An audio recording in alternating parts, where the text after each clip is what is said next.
Olá amigos, eu vou falar um pouquinho hoje com vocês, nesse momento nosso, sobre os distúrbios tireoidianos, que tem, obviamente,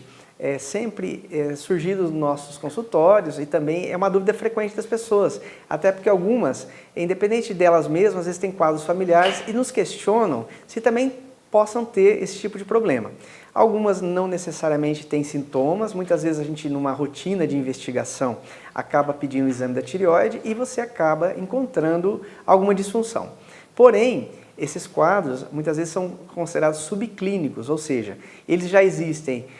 laboratorialmente, a gente já observa alguma alteração nos seus valores, porém muitas vezes as pessoas ainda não têm grandes sintomas. Então é o que nós chamamos de disfunções subclínicas. Mas a maioria dos pacientes que às vezes acaba nos procurando já tem sintomas. Esses pacientes acabam na sua investigação não necessariamente sabendo que é esse problema tireoidiano, mas acabam nos trazendo queixas que nós montamos o raciocínio clínico e chegamos, obviamente, à questão da tireoide sendo realmente a originária daquele problema. Por exemplo, muitas vezes os pacientes que nos procuram têm uma disfunção de humor, muitas vezes eles acabam tendo um quadro semelhante a uma depressão, então uma letargia, uma mudança de humor, uma mudança na sua disposição e motivação, e nesse caso você supõe, através de raciocínio clínico, que essas pessoas possam estar desenvolvendo alguma disfunção. Paralelamente, nos relatam esses pacientes, às vezes ganham de peso,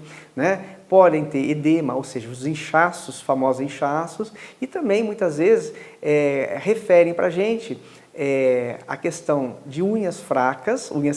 no sentido de serem quebradiças, ou mesmo a questão do cabelo, muitas vezes queda de cabelo ou de pilificação, ou seja, dos pelos do corpo. Então, através desse raciocínio, muitas vezes nós inferimos que o paciente clinicamente já possa estar desenvolvendo uma disfunção tireoidiana, principalmente o hipotireoidismo, que acaba sendo a mais frequente, porém, a gente acaba, obviamente, investigando através de exames subsidiários, que é o caso dos exames de sangue, que acabam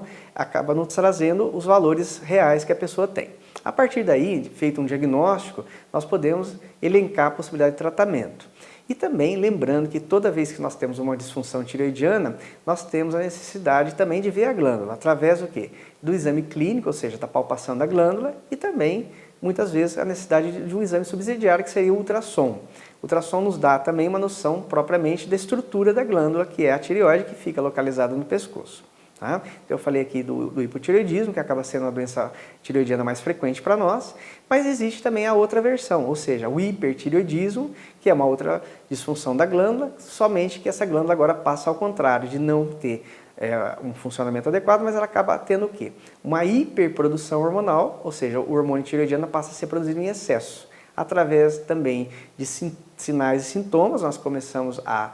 montar o raciocínio clínico, nós observamos que as pessoas têm algumas características, por exemplo, uma hiperatividade, um nervosismo excessivo, calores excessivos muitas vezes, e a partir daí, essas pessoas que nos procuram, acaba a gente montando o raciocínio clínico, associado às vezes, muitas vezes, num quadro mais prolongado, a disfunções também que mostram também sinais, por exemplo, o exoftalmo, ou seja, dos olhos, que as pessoas falam, parece um olho saltado. Esse tipo de percepção que nós temos das pessoas, até porque há uma proliferação de células na região posterior dos olhos e acaba causando essa insinuação dos olhos um pouco mais na região anterior e acaba se tendo essa observação das pessoas que os olhos estão saltados. Então, o hipertireoidismo, uma outra então, manifestação tireoidiana, obviamente que ela também é complementada por exames laboratoriais e a gente acaba entrando com medicações específicas. Existem também as outras patologias tireoidianas, como o caso da doença inflamatória imunológica, as famosas tireoidites, e que elas podem ou não cursar com disfunções na quantidade dos hormônios tireoidianos. Então, muitas vezes, as pessoas começam a perceber aumento do volume na região cervical, na região do pescoço, acabam às vezes tendo algum desconforto na região da glândula, da tireoide, e obviamente que se esses sintomas persistem, eles acabam nos procurando, a gente acaba investigando e muitas vezes diagnosticamos o quadro das tireoidites. Então as patologias comuns que eu citei e também as patologias que não são tão frequentes, porém a gente tem que estar atento, que são as patologias neoplásicas, ou seja, os tumores dessa região. Então, os tumores benignos, que são a sua maioria, os cistos e alguns casos na investigação você pode ter os tumores malignos que acabam sendo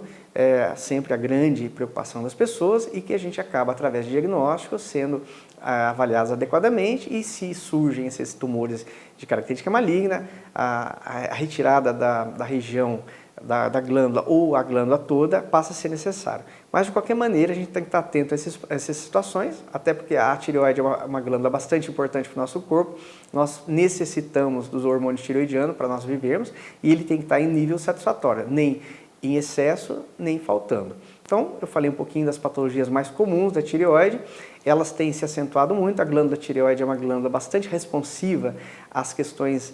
imunológicas e às questões do sistema nervoso central. Então, ela está muito atrelada, sobremaneira, às questões de estresse, as questões hoje que envolvem a sobrecarga do ser humano, e nesse momento ela pode causar o quê? As nossas disfunções, e a gente acaba tendo que ser realmente abordado aí para ser bastante efetivo no tratamento adequado das pessoas. Então, eu falei um pouquinho sobre tireoide, é sempre importante falar sobre isso, porque o número de casos é bastante grande em qualquer faixa etária, então nós temos uma distribuição universal dos problemas tireoidianos, desde às vezes uma criança até o paciente de terceira idade bastante avançada, então é uma doença bastante importante em qualquer faixa etária. Então, até a próxima, nós falaremos um pouco mais sobre isso também.